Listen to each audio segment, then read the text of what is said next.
Hello and welcome to Creature Features, where this time we'll be looking at something a bit more recent than usual. The eminently awesome Netflix original series, Stranger Things. In the small town of Hawkins, Indiana in the early 80s, Will Byers has gone missing under mysterious circumstances. His friends search for him and come across a young girl with mysterious powers known only as 11. With her help, they begin to realize that Will has been dragged into another dimension, known as the Upside Down. Meanwhile, the chief of police's search for Will starts to uncover the unusual activities of a nearby research facility. All the while, the monster that took Will, dubbed the Demogorgon, is getting ever closer to breaking through into our reality. This series is amazing. I mean, it's fairly safe to say that, right?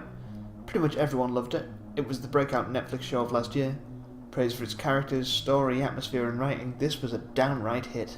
It's a throwback to a lot of classic 80s films, and wears its influences on its sleeves. There's a lot of visuals that feel straight out of the period they're emulating, and quite a few that reference specific films, like when the Demogorgon Freddy Krueger's through the wall, when the kids pull a Stand By Me on the train tracks, or an E.T. on their bikes. It's an attention to detail in the making of the show that really adds to the tone and elevates it to a whole other level of cool. They knew exactly what audience they were making this for, and did everything in their power to make it right. To my eyes though, one of the biggest influences on this show is the works of Stephen King. The way the kids interact feels very much like the kids from Stand By Me and It, which is getting a remake that the awesomely named Finn Wolfhard, who plays Mike in this, is also in. He's certainly found a niche. Other places the influence of Stephen King can be seen are the small town dynamic, straight out of Salem's Lot, Under the Dome, or any of the Castle Rock novels. An evil facility experimenting on a young girl, which feels a lot like Firestarter. Psychotic bullies straight out of any number of his works. As a big Stephen King fan myself, this holds a lot of appeal for me. King creates intricate, detailed worlds full of relatable characters and chilling horror that makes for memorable stories, and Stranger Things does the same. The kids, Mike, Dustin, Lucas and Eleven, are the easiest characters to latch onto. They feel like they have the most screen time, even though it's pretty even overall. They're nerds, they play Dungeons and Dragons, the Demogorgon! We're deep shit! Read comic books, I'll take your X-Men 134! and have a bunch of Star Wars toys. His name's Yoda.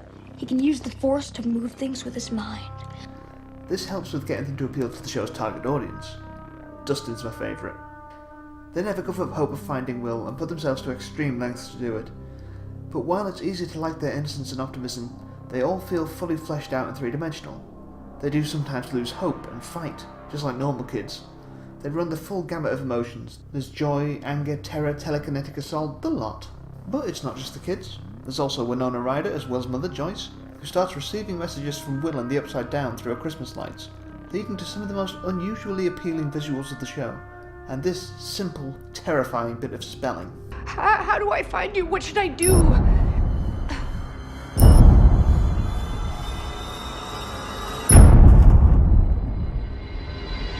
Get out of there, Joyce!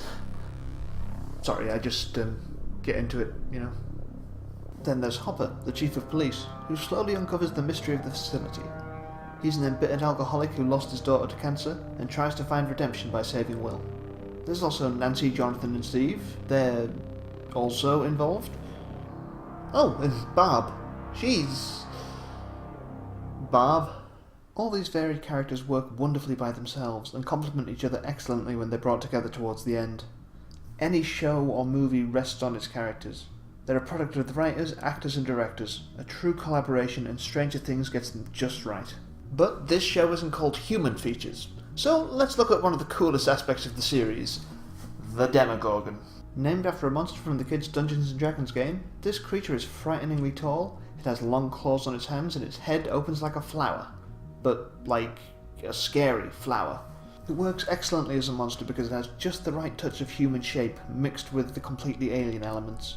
Something that just gets under the skin just looking at it.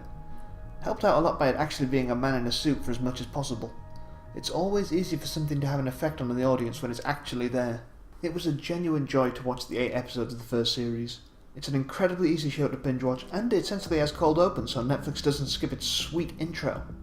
Unlike some other Netflix shows I might care to mention. A series of unfortunate events. Series 2 of Stranger Things drops on Halloween of this year, and I for one am really looking forward to it. I'll be very interested to see where they take the story from the end of Series 1.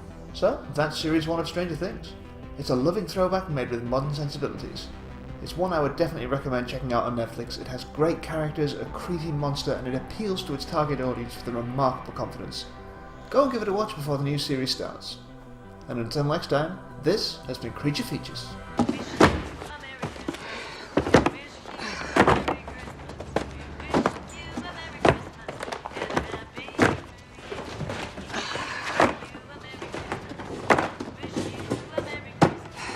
Joyce. Just ring me up, Donald.